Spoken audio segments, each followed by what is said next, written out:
righty. All right, everybody. Welcome. We're going to get cooking in just a minute. What Welcome, everybody. what is this WebEx thing? That's not you. That's not me. Done. There you go. All right. I promise we'll get this rocking and rolling. We're had a little bit of a technical difficulty. There we go. It's up there. Welcome, everybody, to the Artificial Intelligence, Cybersecurity, and Federal Government with Joe Norton and Matt Sweet. Hey, real quick, where's everybody from? We love to hear that. Let us know where you're from. I'm going to pop open a poll for everybody so that you can let us know why you are here. So maybe you're on the hot seat for implementing AI and cybersecurity in your agency. Maybe you're trying to get your head around this. Maybe you want to be part of the AI dialogue, or maybe your boss made you come. You can pick as many as you want. And have you ever attended a GovBrief session before? We always love to know. Welcome back to everybody, and welcome to everybody that's new. And we'll go ahead and let folks get here in for just a minute. We'll let them pile in. I think we have like 160 people registered for this from all over the different agencies. So we love the fact that you decided to join us today. And we'll keep you guys going in just a minute. So where are you guys from? Pop that into the chat for us. Where are you hailing from, Joe Norton? Me? Yes, I'm sir. from Chicagoland in Illinois, outside Chicago. Awesome. Tamika is from Atlanta, from VCL. Wendy's from Florida. Glenda, not too far from me. I'm from Woodstock, Maryland, which is just outside Ellicott City, which is near Columbia, which is just outside Baltimore. So that if you didn't know where that was, I can't help you. Alina's from Maryland as well, so we can get together. Anthony from Heartland, Oklahoma. Fantastic. Let me see. I can't see what's happening here with the. Let's see if I pop that out of there. Maybe I can make it wider so I can see who these people are. All right, here we go. Tim from Alexandria. Love it. Not far. Oklahoma. We got another Oklahomite. Barry. Up in Marlboro from Vita. Denver, Colorado. Lawanda. John from Austin. Alexandria is Tim. Brian from Cleveland. From the VA. Appreciate you, Brian. I saw some things that you were asking questions, Brian, I think, on the way in. Baltimore from Kimberly. All right. Oklahoma City. Bunch of folks from Oklahoma. Pennsylvania, Kansas. Oklahoma, California. That's a different one, Hilda, right? All right. San Antonio. Richard's from San Antonio and works in D.C. Love it. And Sanford from, is it really Sanford from Sanford? Oh, you're Sanford from Jackson, Mississippi. I got you. Well, I got you. All right. Cincinnati, Ohio. All right. New York. Sabrina. Las Vegas. Tara's from Las Vegas. I thought that was you, Brian. All right. Kimberly Gilbert from Detroit, Virginia.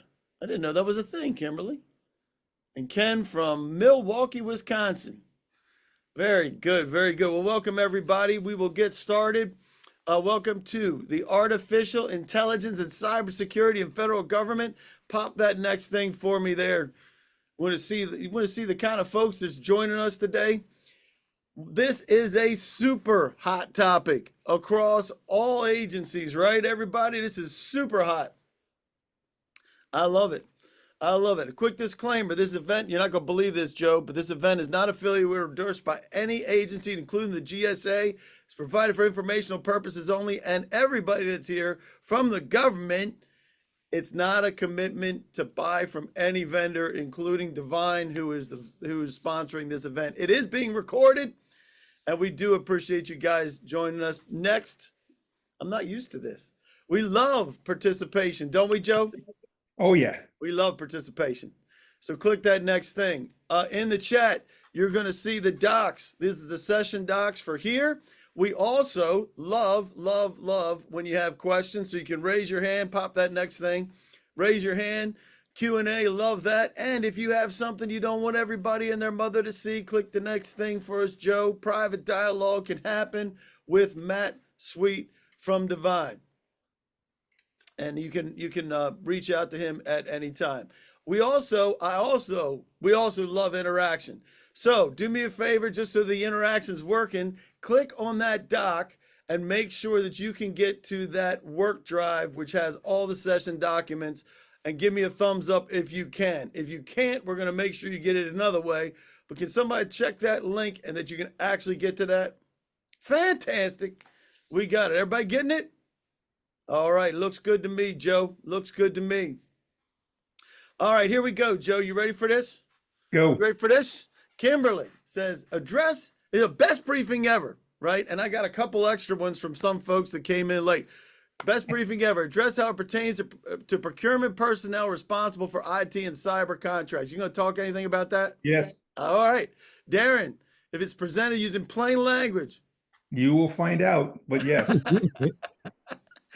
I guess it depends on what language you think is plain. Okay. All right. Nala, address establishing risk parameters at agency level. Yes. All right. ISO. I'm not sure if I'm saying that right, but that's what for Department of Transportation. AI definition examples.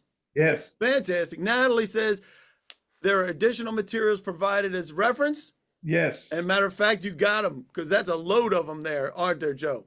Yep. Great job. And Tamara, I think everybody wants this. This is how you filled it out, right, Tamara? How AI will change my employment position. She's I will yelling at speak to that. Sabrina, I can get concrete guidance. You can do concrete guidance? Yeah. Yeah. Yeah. Marion from SSA, I got information about mitigating risk when federal contractors use AI. That's an interesting one. I will speak to that. All right. Angela from HUD, I learned something new. Anything new, Joe? Hey, it all depends on where you're starting from, but I expect I will surprise you with a few things. All right. Fantastic. And Thaddeus, what a great name, by the way. Thaddeus. It discusses federal AI mandates. You're going to talk about that? Oh, yeah. Oh, yeah. And from Gerald from FAA, security implications for security clearance requests. That's kind of interesting. So I'll try and touch on it, but that may be a further discussion. Okay. Maybe. And I love this one from Barry. Best briefing ever if it was his last. Hey, Barry, I got to ask you, how close to retirement are you? Exactly. That was my question too. All right. And then please address ISO again, how AI can be used as a defensive mechanism for Yes. vulnerabilities and security holes. Oh, yeah. All right. Jennifer, accuracy and security risks. Yeah. And specific agency requirements. Oh, yeah. All right. Brian, I think is this the Brian? This is Brian with an I. I don't know if this is you, Brian Treban, but if you have another question, we'll take it. How to use AI in the field of contracting? Actually, use cases first. Use cases. Use cases. We got lots of use cases. Fantastic. Tanya, field of contracting. Yeah, kind of interesting there, but I think I'm touching on that one. How about Tracy with HR? Yeah. All right. And impacts of protective measures to address threats. That goes back to a lot of concerns about that, right? Yep. And Darren, how the federal workplace can keep up with private industry when it comes to AI integration. That's a great question, Darren. It is a great question, and we're going to touch on it. I will. All right, fantastic. And standards and guidance for trustworthiness of AI? Yes. For Rana and Hilda, examples of applicability in all. I don't know about all government areas. I don't know if you're going to do, you can do all government areas? I'll show you where you can find all government areas. All right, sounds good. And Marion, mitigating government risk, again, when monitoring contractors using AI for professional research reports. That's a little specific. That's very interesting, and I'll point out a couple of tools. And Marion, if you're around, we can turn that into a little bit of dialogue. All right, so let me do a little bit of a welcome here. This is the agenda. I'm not going to read it to you. You can read it for yourself. But we're going to go through a whole bunch of different things, right, Joe? Oh, yeah. Buckle up, Bucky. What's that? Buckle up, Bucky. We're going to move fast. We're going to get there. We're going to get there. All right. So, and we do have the session handouts. I'm going to pop that in again for the session docs. And I want to make sure that you do have access to these. If you don't, if any reason this doesn't work for you guys, for the folks that just signed in, just let me know. We'll get a secondary email that comes out. It's a load of stuff that you got for us, Joe. Yes, And as well as these presentation slides will be part of a handout package, and make sure we'll get that in there also. it's in there already, buddy. Okay, It's cool. in there. All It's right. in there. All right. So go ahead and click on the next thing. So with us, we do have Matt Sweet from Divine. Matt, tell us a little bit about Divine before we get started. I'm going to tell you a little bit about Joe too. Ooh, Sure. Thanks, Dave. Good afternoon, everybody. And I want to take the time to say thank you very much for attending today's Gov Brief. We're very excited to share with you and get some feedback and see how we can all wrap our heads around this new AI thing. So about Divine. Divine has been around for about 22 years, serving customers in federal, state, and local government, as well as commercial organizations in the Fortune 100 space and beyond. We're an 8A IT professional services firm. We specialize in business technology transformation, cyber, some workforce solutions, Salesforce and ServiceNow, as well as a bit of enterprise architecture and data analytics. We are on the GSA schedule. We are certified CMMI level 3, as well as ISO 9001, 20000, 27001. We obtained our interim top secret facility clearance, and we were Nice. just awarded our first federal government contract, hence the federal, state, and local, through the Department of Treasury, providing Salesforce integration and integration. So we also just received notice, hot off the presses, that we are an apparent awardee on Oasis Plus for both small business, total small business, as well as the 8A that was just released. Oh, congratulations, man. Excellent. Oasis is a big deal. Thank you very much. So if anybody has any questions, I was reading the best briefing ever notes. If you want to know how AI can help you, I saw the Social Security Administration was saying something about how to monitor contractors using generative AI, how you can implement it inside of your organization. I saw something from Housing and Urban Development. We're standing by to help. I mean, at the end of the day, it starts with the conversation, and hopefully a relationship can blossom. So thank you so much for your time, and enjoy the presentation. Love it, love it. Thanks, man. Appreciate that. Matt Sweet, ladies and gentlemen, you can reach out to him. Now, Joe's been around this cyber industry for just a little bit, right, Joe? Few years. Few years. So I always love hearing what Joe has to say. Number one, he's also, ladies and gentlemen, you are going to see some photographs that Joe has made and done, and they are something else. There's some really cool photos. So I'm hoping you weave some of those in for us, Joe. Did you? I slipped a few in. Yeah, that's good. It's always fun. Fantastic. We always like to keep this a little bit light. And if anybody that's having trouble, we'll make sure that I know Jessica was having a little trouble getting those links. I'll make sure you get those in emails afterwards. But Joe, you're special advisor, qualified technical executive, founder of Project Management Institute in Chicago, all kind of pedigree here, ladies and gentlemen, both in cyber and also working in AI, right? Right, Joe? Security, AI, risk, All those things. all those things. And I do have one, while we're doing this, I'm going to close out this hold on a second. I mean, it is being recorded. You can record it, and yes, it is being recorded in case you need to access it later. I'm going to end this poll, and here we go, Joe. We have a couple folks that are on the hot seat. Everybody trying to get their head around this thing, Okay. right? And and a lot of folks want to be part of the dialogue. And we have a couple Weisenheimers whose boss made it come. So we love that. And 26% have been here before. Thanks for coming back for Go Brief. Cool. Very Okay. good. All right, Joe, what do we got up next? Is it my turn? I think it is. Okay, come on here. All right. So, first comment. I'm going to move fast. I'll try and keep this as more conversational as I can, but buckle up because we're going to move fast. And I'm going to just give you a little bit of insight that there'll be some slides I'll flash up that I'm just going to touch on briefly, and I'm not going to read them to you. I'm just going to call them out as reference, and we're going to move on to the meat. Okay, fair enough.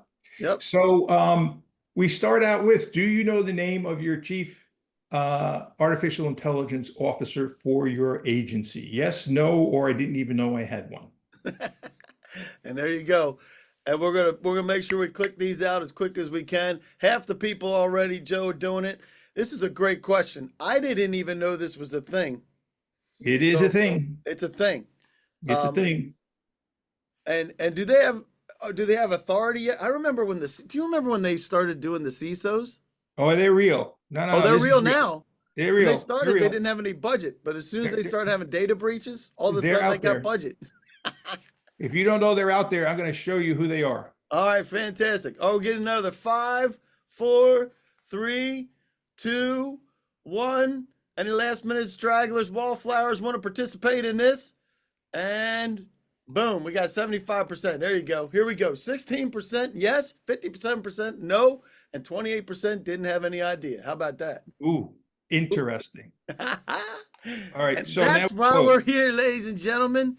And hey, who was it that was just asking if they just, or what if I just learned anything new? What was that? Who was that said that? I got to find that. That was Jennifer. I learned new things. We just learned something new, Jennifer. Okay, here we go. So how do you start this type of conversation? You know, often it's like we're up there scanning the skies and every one of your arms, your legs, your feet are going in different directions and your eyes are swiveling on your head and saying, what the hell is happening to me? And oftentimes when it's something new, we go with the nights are dark and full of terrors. I just couldn't resist putting in a Game of Thrones reference in there. But, you know, the nights are dark and full of terrors, so much stuff to learn. Okay, so. And that's one of your picks, right? You actually took that picture? Oh, yeah. Oh, yeah. So I do a lot of wildlife photography just because it gets me out of technology. Now, how far away was this picture from where you were, and did he care about you? He cared about me, and I was about 120 feet away. And I was up in the north woods of Minnesota. And so who was running slower than you that got it? I veered off. They wouldn't get too close. All right. All right, let's move on. All right. Okay, so quick poll. When you think about cybersecurity and artificial intelligence, what do you see? All right, let me get that one up. I didn't realize that was so close. All right, 1 second. What do you see? Now, when you're asking this about what do they see, this is just when you're thinking about it, right? When you think about it, what is it that you see? Is it? Just put a comment in. Just put a comment in. Let's see what folks have to say. Now, for you, I'd give them a couple seconds to fill it in. We got a few people that are filling it in. And we'll see what they have to say. How about that, Joe? Yep. All right. We'll give everybody another 15 seconds to do this. I'm interested in this. I love the fact that we can do this now on Zoom. This is a relatively new thing for being able to collect. This is great. Awesome information. So for you personally, what do you wind up seeing? Are you asking me that question? I'm asking you. Oh, well, wait till we go to the next slide. Okay. I'm setting you up, I guess. You're setting me up. Setting you up. That you are. All right, another 5, 4, 3, 2, 1. Any last minute stragglers? All right. Now I'm going to see if we can share this. How do we share this? All right. I think you're going to. Hold on a second. I got to see the view details. So how to work smarter to protect it. Do you get to be able to see these? Can you? I can't see them. All right. Maybe I can. Just read out a couple. Let me share out. I'm going to share out because I can see them. Okay, go ahead. We're going to go through these. All right. So how to work smarter and protect it. Let me see if I can make it bigger. There we go. Work together to get a better result. A means to boost productivity. Get information, writing, like it. Yep. Okay, cool. Risk areas. Comet speeding towards the Earth. I love that. All right. Safety, risk, concern, false security. Nice. The Terminator. I was waiting for it. I was waiting for it. Terminator, robot. Yep. Let's see what else we got. Hal. That's just good feedback. Okay, cool. I love it. All right. I'll stop sharing. You can pull it back. Okay, let me pull it back.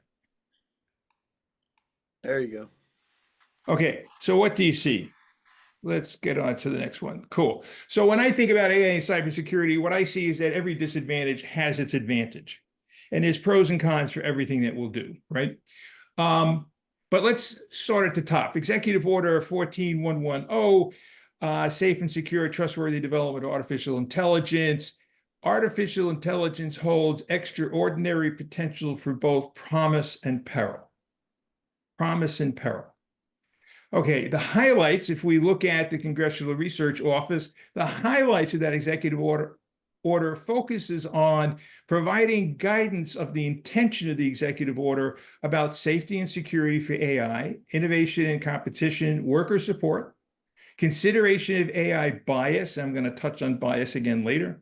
Consumer protection, who's using it, privacy, federal use of AI across all agencies, and international leadership with our partners around the world. Okay. It created the White House Artificial Intelligence Agency, which is chaired by the Assistant to the President and Deputy Chief of Staff for Policy. And as you can see, you're all in there. Every one of your agencies at some level is involved in the Oversight Committee at the White House. And OMB has also issued its guidance on how to implement and address the issues in the executive order, focusing on cross-functional interagency collaboration, managing AI risk and performance, competitive AI marketplace, testing, monitoring, building, evaluation into vendor contracts. I'll speak a little bit more about that later. Criteria for risk management and prioritizing performance, and requirement for AI incident reporting. Now, this is a very interesting one. Separate and distinct from cybersecurity incident reporting across the agencies back with CISA is a requirement for AI incident reporting. Okay. So it creates the Artificial Intelligence Officer role. OMB guidance creates the Artificial Intelligence Officer role. Designate within each agency within 60 days the issuance of a guidance for the CAIO for primary responsibility within your agency for the coordination and use of AI, promoting AI innovation, managing risk with AI, and carrying out the responsibilities described in Executive Order 13960 and Executive Order 14091. So just for reference, because those executive orders, which were previously released, what are they? Executive Order on Safe and Secure and Trustworthy Development of Artificial Intelligence, as well as the Executive Order for Advancing Racial Equity and Support for Underserved Communities. So that's very, very specific to bias in AI, okay? Now, they're all in your handout pack so that it's there. So if you're interested in finding out who your chief artificial intelligence agency officer, you can go out to ai.gov. Okay, you can look at it here. You can say who's who, where are all the guidance mechanisms that are out there, et cetera. We'll talk about use cases later, but here's a list of your chief AI officers. You can go here directly and find your agency in the who's who. You'll also see references to the OMB plan and whether or not it's been submitted or not submitted and where it's at, et cetera, and its status. Okay, so just to let you know that it's out there, the link is in the briefing deck. Okay.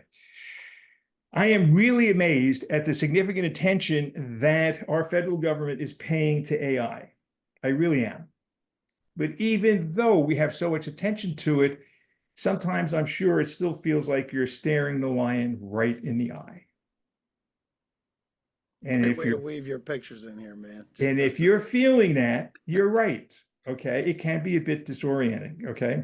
And I will tell you that right now, AI is the next big thing. It's all about hype, and it continues. There's so much hype in AI today. It's just driving the entire marketing media that's going on. And there's tons and tons and tons of experimental implementations going around industry and governments all around the world.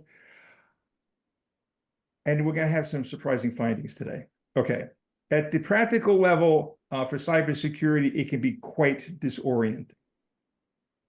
And speaking to the impacts on people, I just wanted to include this reference. Thomas Reichman, he's a well-published author. He's a well-published author. And if you're following anything that's going on in what I'll call the retail space in AI, there's tremendous disorientation going on out there in the publishing industries and in the education industries due to AI. So he actually went back to school to do a master's in AI, practical AI, at MIT. And he wrote an opinion article just this month on October 7th about his experience exposing a mistake that he feels many of us make, being glued our dignity to our own occupation and our jobs today, and a struggle to pry apart what's really going on around us with these dynamic changes. And he suspects that many people will agonize over this with AI transformations, which are most definitely going to overhaul perspectives of jobs, eliminate entire occupations, he believes.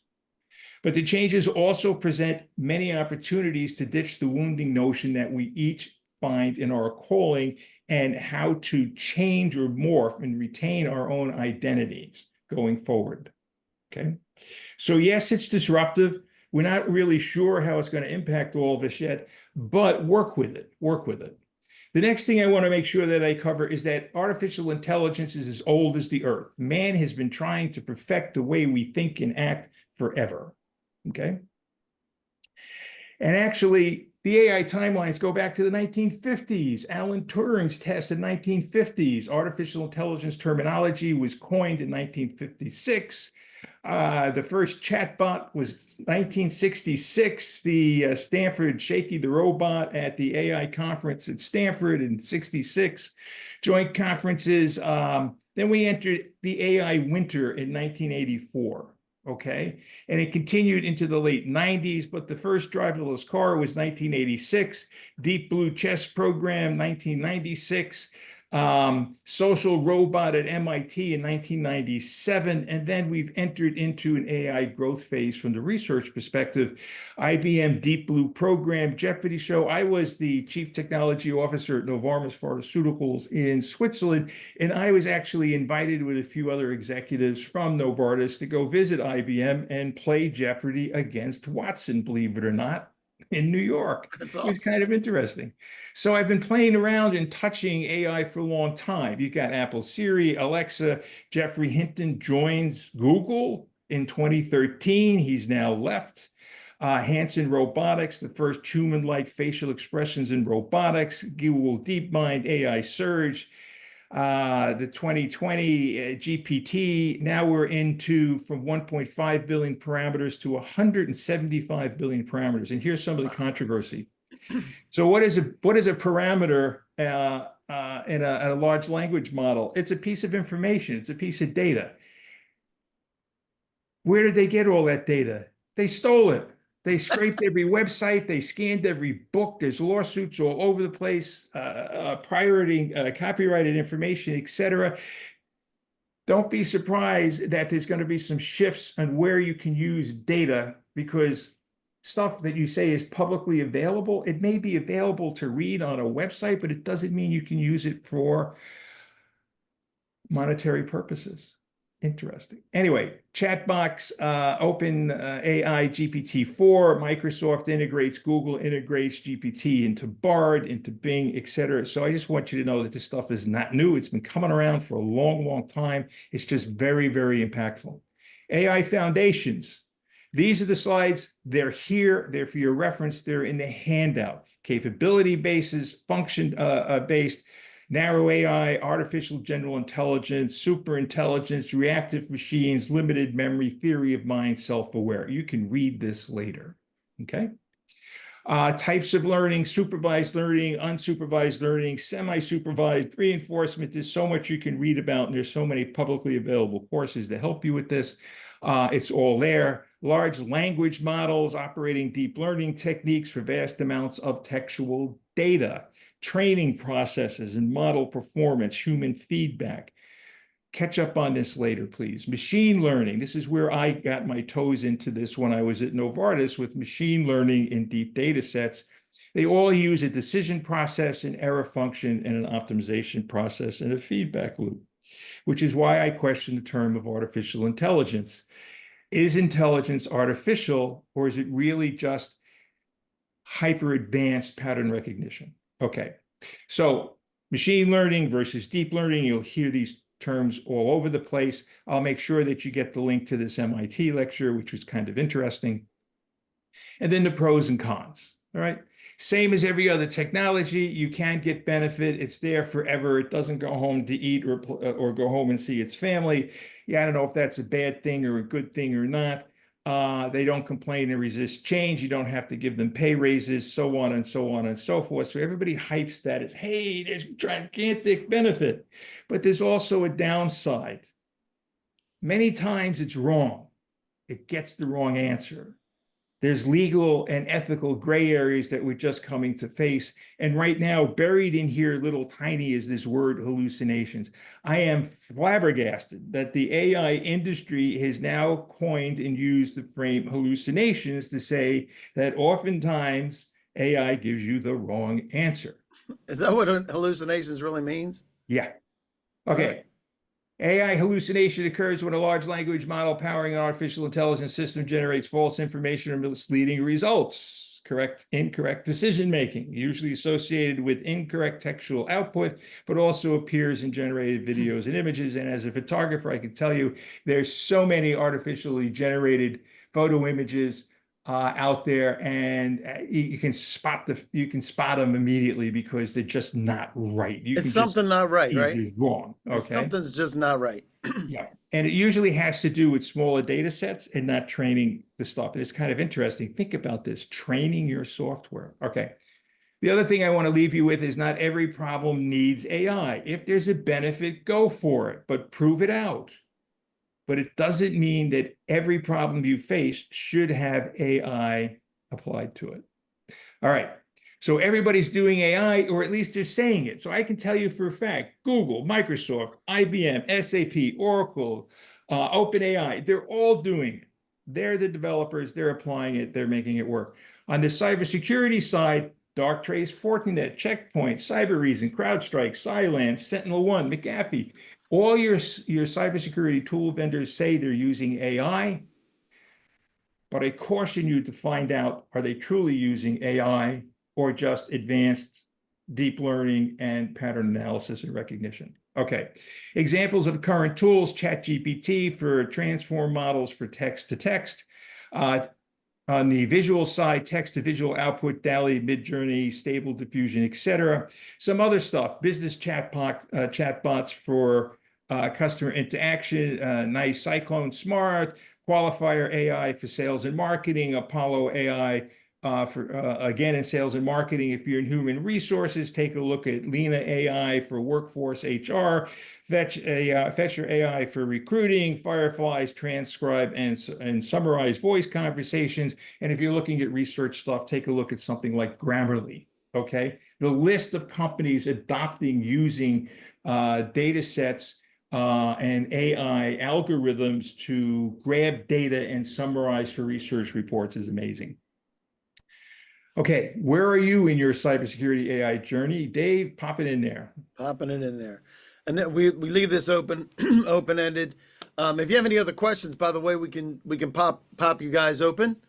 And I was just exchanging with Brett there. Gotcha, Brett. Awesome. And is there any questions while we're here? And we got a couple of hands raised that could be just saying hi from earlier. Mark and Justin, did you want to pop open and chat for a second? Did you have something? Individual that you want to talk to? Because we don't mind popping it open, right, Joe? Go ahead. All right. So what I love about this question is and you left it open-ended instead of just feeding them answers, because because everybody's in a different place. And one of the questions that always comes up to me is, where is the data coming from? And is there a way to be able to protect your own intellectual property, or internal agency property, right? So that the machine learning isn't releasing the rest of everything else to the world. Yeah.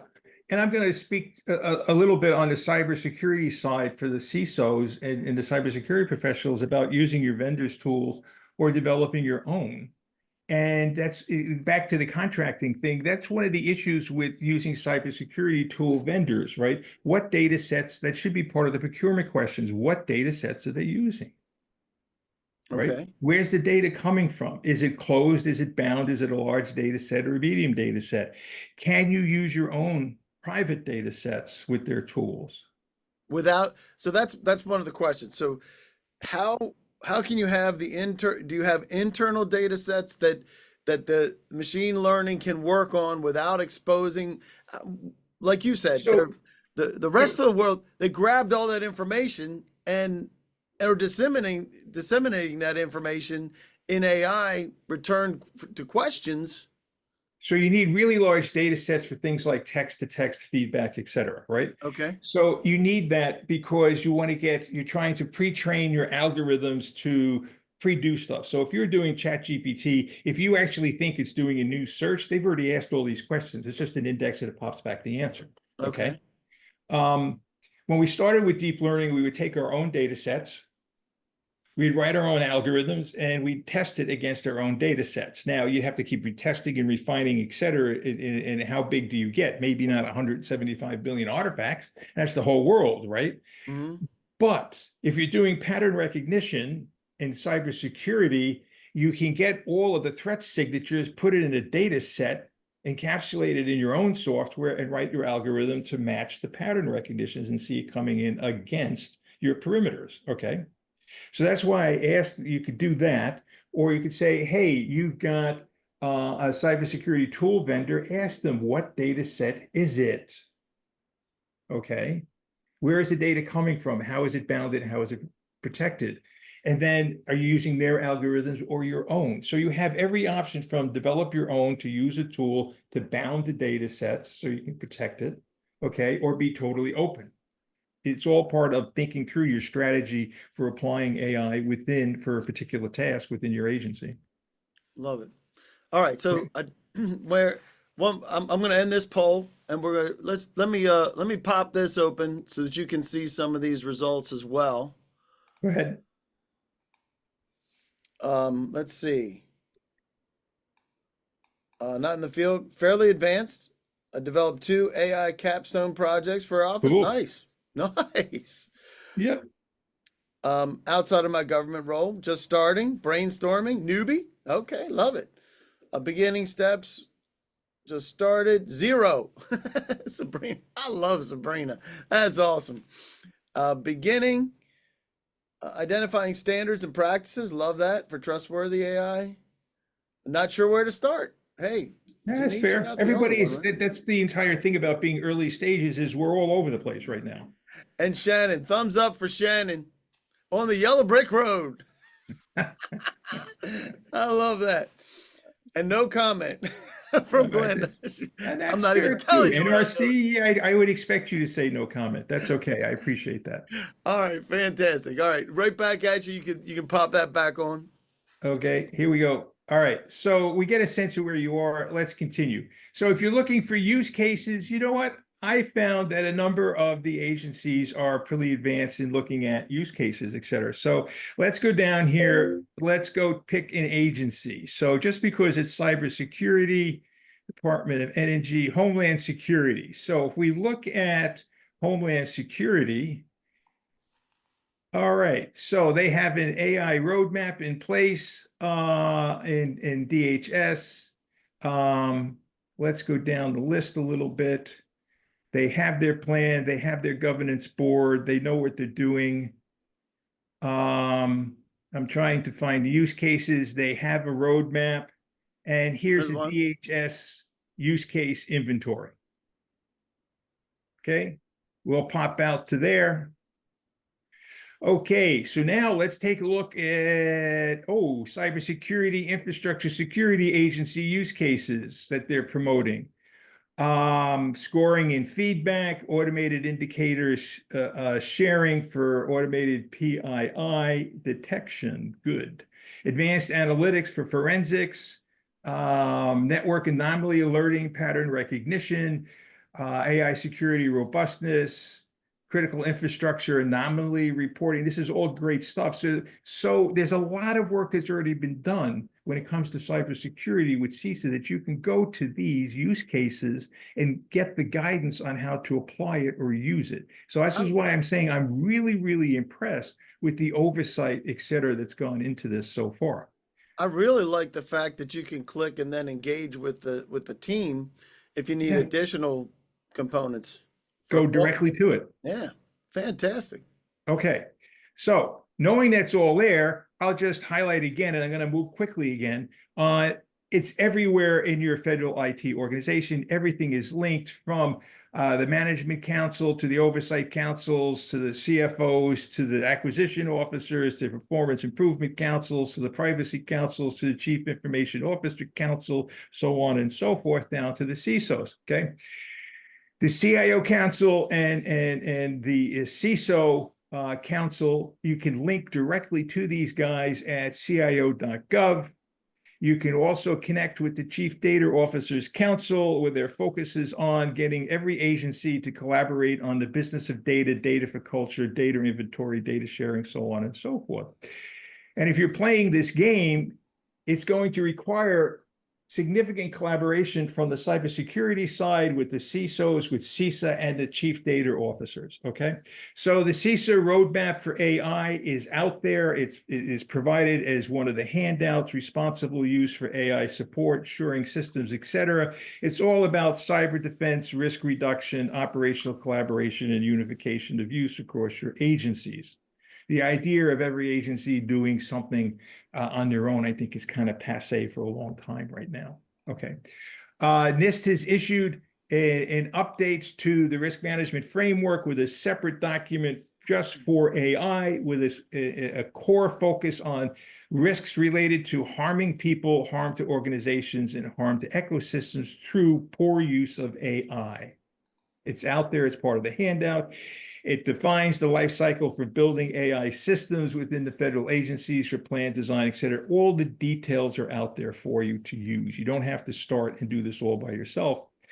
And separately highlights the characteristics of what trustworthy AI is: safe, secure, resilient, explainable, interpretable. We never used to talk this way about pure software development: explainable and interpretable, privacy enhanced, and fair without harmful bias managed, or with harmful bias managed, okay, and accountable and transparent, all right, and valid and reliable.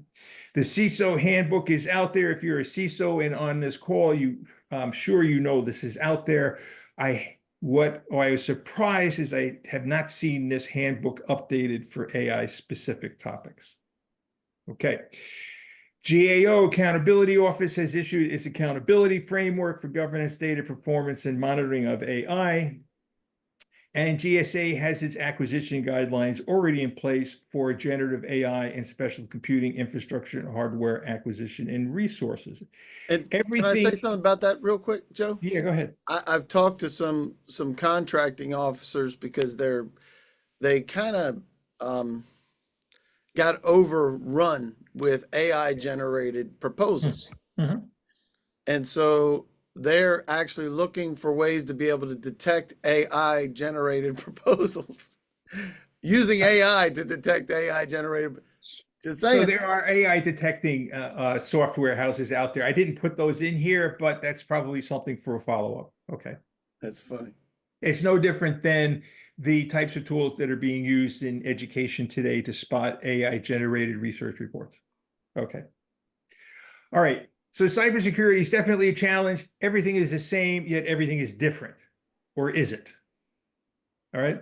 So if you're a CISO, your scope expands. You've got AI and agency tools and software as a service. You got AI and third-party tools and software as a service. And you've got AI and cybersecurity tools and software as a service.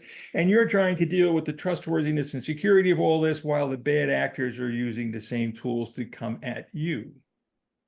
So what has really changed is the scale and velocity. So my personal perspective and experience in security is that the things you're facing with as a CISO really haven't changed. The threats haven't changed. They're just coming at you faster and faster and faster. So we talk about scale and velocity. So how do you deal with the speed of velocity is you need to use the same tools as the bad guys are going to use. So good guys and bad guys, everybody's doing it. And AI most definitely is instrumental in advancing detection of enhanced threats, data deluges, observability, shifting left with AI. This is a big topic in the consulting communities today. Shift left, shift left. That means moving more capabilities into operations to improve the speed and accuracy of your operations and detection. Shift left. So that everybody interprets that as displacing people. And I'm going to tell you not necessarily so. Enhanced security products and artificial intelligence as a service, okay? Actionable insights from the SANS Institute, be proactive, cloud APIs, dataset security vulnerabilities, and unique AI vulnerabilities. Encrypt, anonymize, and tokenize emerging new threats, I think, are really the same threats. It's just speed, speed, speed. So strengthen and use the tools for your own AI defense, automate where it makes sense, enhance the speed of your detection, and refine your risk management and analysis. How do we deal with the risks of AI? It's guardrails, governance and guardrails. When guardrails do not exist, AI can perpetuate biases, create privacy risks, give you bad answers, and be misused for harmful purposes. And bias is a real thing. Age, socioeconomical, geographical disability, and political bias. Your guardrails should focus on the governance for, protections, watermark validation, testing, errors and feedback, guidelines for security, training, use of data, ethical use of data and answers, regulatory, property rights, legal, government, AI-related harm, biometric information sharing. Some are different, some are not, than the types of guardrails you already use. If you're looking for guardrails and specs, I'll just give you a couple of quick examples. You can pop out to OpenAI has just recently made public their guardrails. It's out there. The link is in the deck. You will have all this information. Okay. Why do guardrails exist? Let's look at NVIDIA. This is the hardware vendor behind almost everything going on in AI at the computational level. We have to make sure that people cannot prompt engineer to get your private information on other employees. Amazon, if you're using Amazon, they have published and made available their guardrails. It's there for you to take a look at and dig in. You can replicate it. They're making it publicly available to you in your use.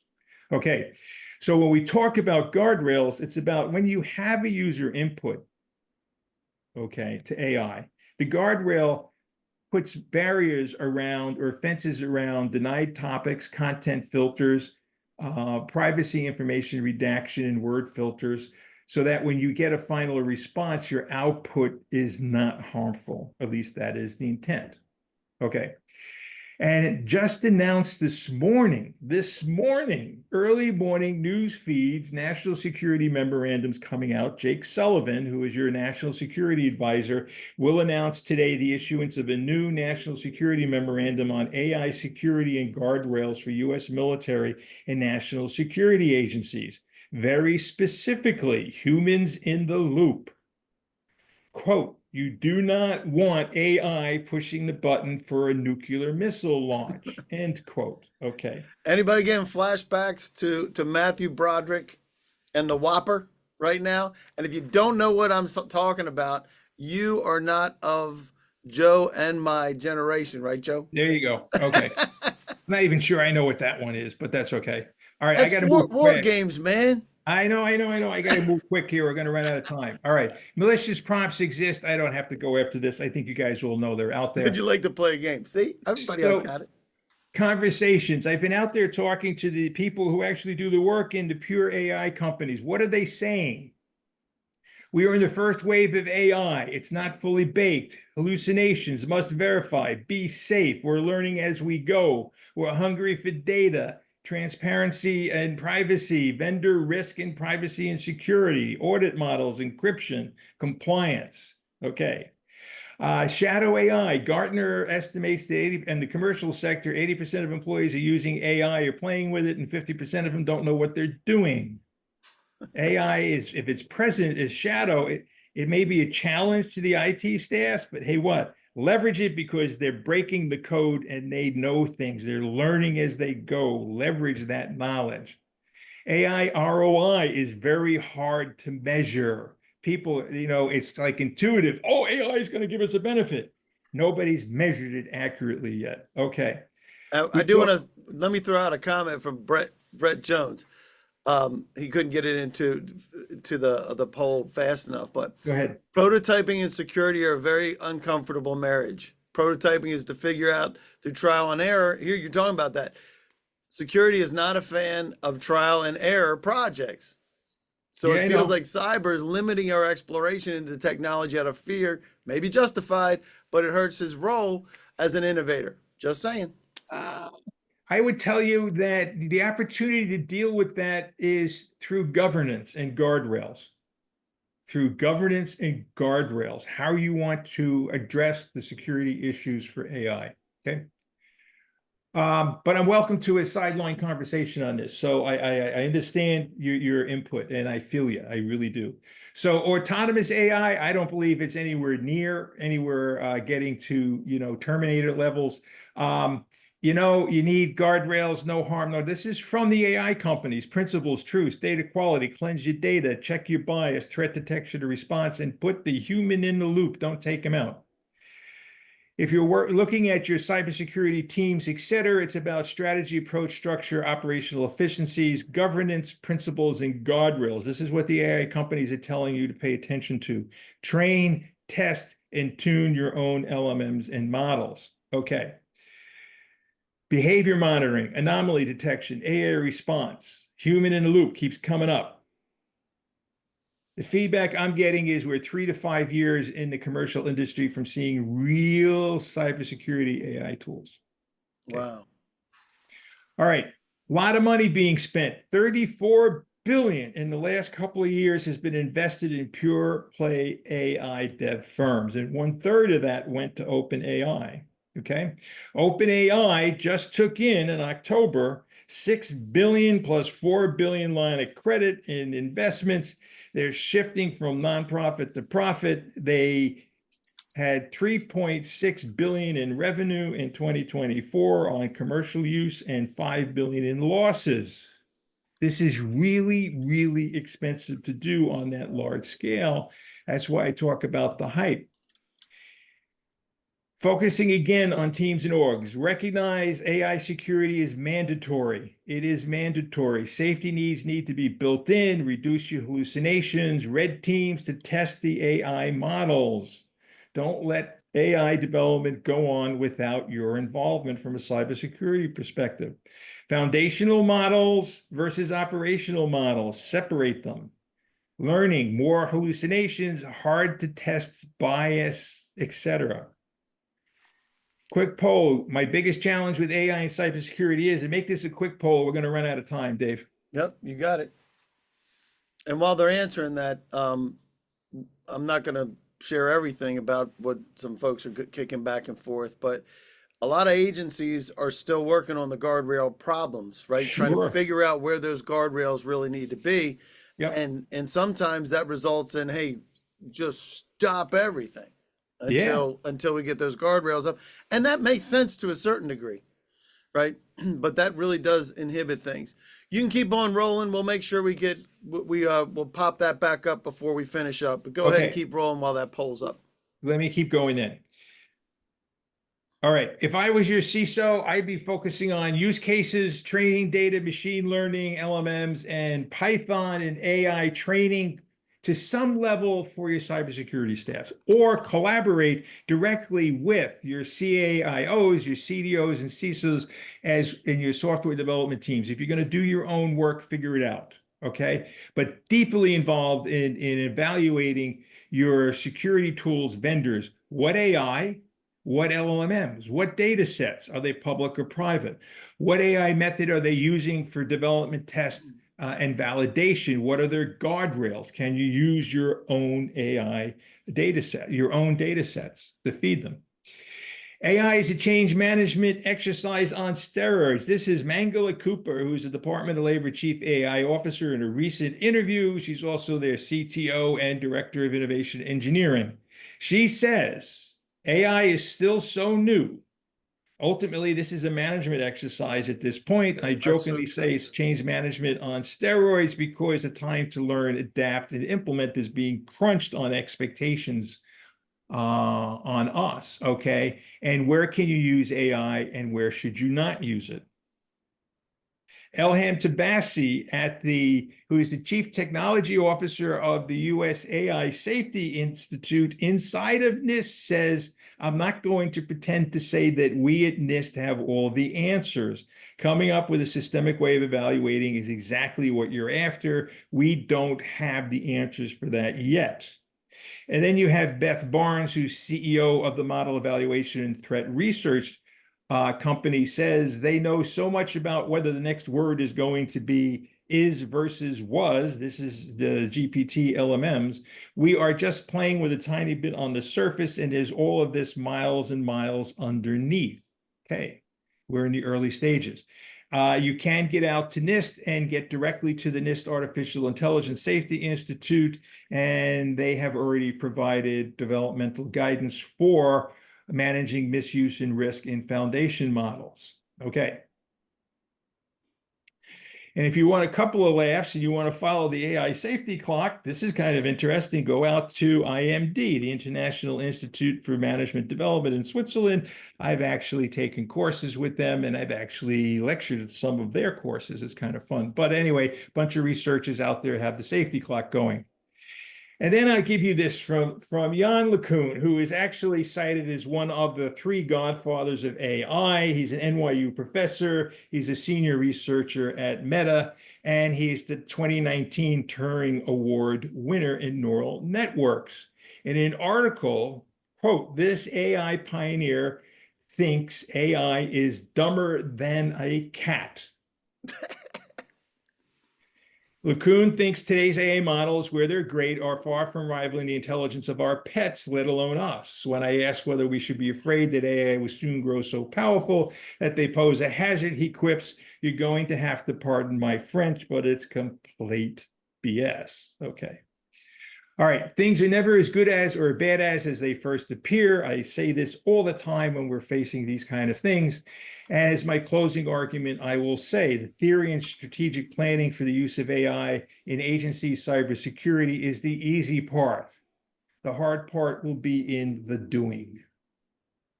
Okay, what's next? Continue the conversation. I don't know if you want to throw that poll up. I'm gonna throw this poll up so that we can continue the conversation.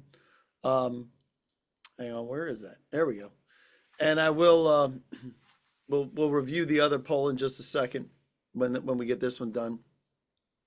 So it's good stuff. There's some folks that have to jump because it's getting close to the end. I know it's getting close, and I Brett had to apologize go. for that. It's like I said, buckle up, a lot of stuff here. But That was a get lot. to That was a fire hose of information. So if you need some additional information, please reach out. We can if you have a project or something like that, as I mentioned earlier, you're under no obligation to purchase from any vendor, including Divine. But if you want to, you can, because Matt has just let us know you're on Oasis now, right? Both small business and the 8A track. That's fantastic. And if you need some other pieces, go back there for just a second, Joe. Oh, I'm sorry. You can grab information. You also have a GSA contract, and for contracting people, if you need something run a specific way, you know how the game works. They have partners that can help you run those through for hub zone, service disabled, woman owned, whatever it is that you need, they can help you do that. And so everybody knows this is being recorded. We talked about that earlier. You can go to the next one, Joe.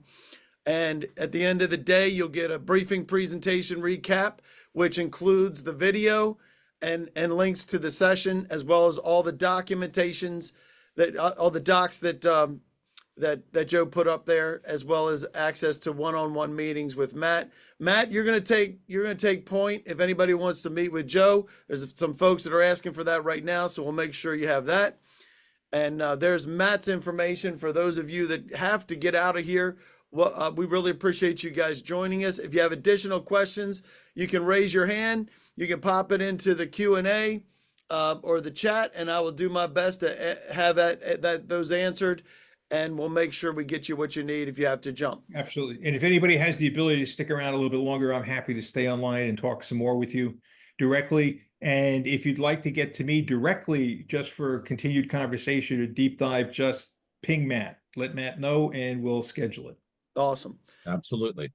Yep. Yep. And Expect to hear from us. We'll send you an email following up, and really, we'd love to talk to you. So thank you for awesome. your time.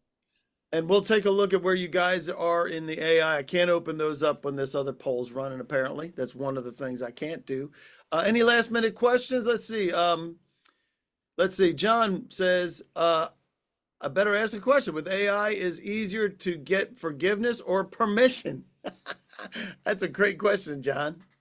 Well, that comes up all the time. I've heard that since I, was a pup in the Navy. All right. And try it out. This is what I'm telling you. If you got shadow AI out there, don't squash it. Embrace those people who are learning how to use tools and in what their learning is. So, however, I'd be really cautious because AI can give you some really bad results right now. If your algorithm is off or your data sets are off or there's bias in there, before you go full hard production, test and validate it. So don't ask for permission when you're trying to build something and test it, but before you put it in production, be really, really sure. And so Mark was asking this earlier. He wants to understand more about Dragon program. Is that something you know about? It's with the VA? No, I'm not as familiar as maybe I should be on Dragon, but that's an easy thing to rectify and connect with. All right. And let's see. So Joseph from the VA wants to know about the use of ChatGPT 4.0 for non-sensitive VA information in support of their mission and adhering to their values. Is that something that you would recommend? So, personal opinion, okay? Don't call this a baked-in industry opinion, but my personal opinion. When you're playing with ChatGPT, understand the difference. If you just go out to OpenAI's ChatGPT website and you want to play with it, or if you actually sign up for fuller access, if you're putting in text prompts, you're going against their data set, large language model, okay? So this is the idea of using ChatGPT. It's about using the algorithms and prompts, the training of the algorithm with prompts against a data set, large language model. Quote. So you want to put it against your VA data set, or are you going to put it out there in the worldwide open data set and expect to get responses that are specific to you? Those are two different things. I would not recommend in taking your private VA information, okay, and trying to source that through the open world. Just stop that, right? Yeah, Separate the use of the algorithms and prompting from your data sets. If you want to procure for that, that's a conversation to have in contract with OpenAI. That's a great answer. And I heard somebody say, "Hey, if it's free or really cheap, then you're the product."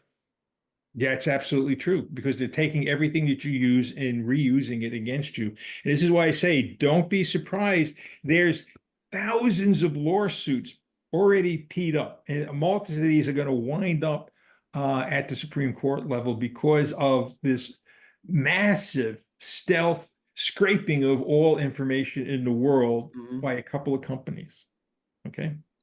And David Jones said more differentiations with regard to AI and what is just clever batch automation. I think you were talking about that too, right? No, it truly is. It truly is. So everything behind this is all about pattern recognition. Even ChatGPT in text is like you're trying to predict what the next word is. It's based on looking at billions of streams of text and massive amounts of computing. So let's not be fooled by the massive amounts of computing used for this. We're running out of power in the United States for the data centers.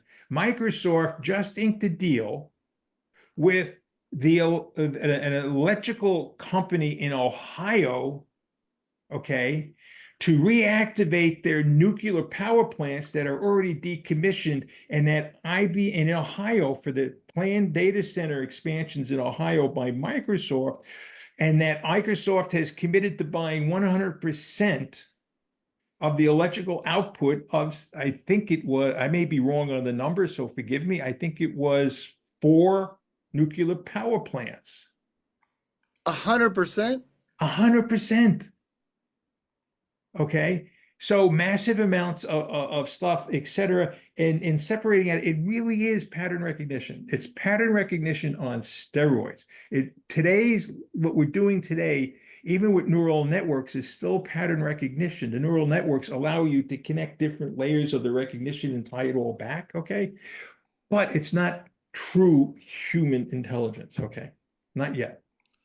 And Shoshana's asking for this link, which is the link to the AI use in government. So I just popped that in for you and everybody else that would like the direct link for that. And Richard is saying this is the biggest thing since Y2K. And I don't. Yeah, and if you remember Y2K, that sort of flubbed out too, didn't it?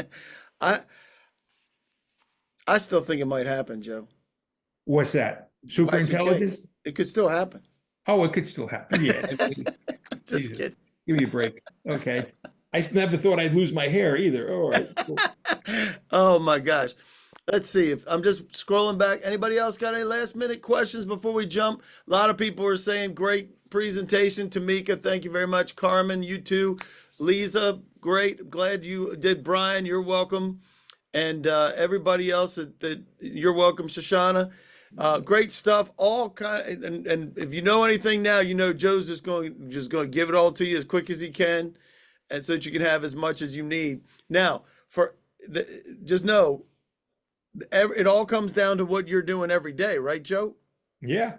And if you need help, reach out to Matt. Matt had to jump to go to another meeting at 2:00, so he's not here anymore. But if you need anything else, if you filled out the poll, amending that poll, we love that. Great stuff, Joe. Look at that. Thank you. Everybody's saying that you did a great job. I think you did a great job as well. So we appreciate you guys joining us, Joe. Awesome, and we'll let people get out of here and do something for the rest of the day. All right. Excellent. Thank you. Really appreciate your time.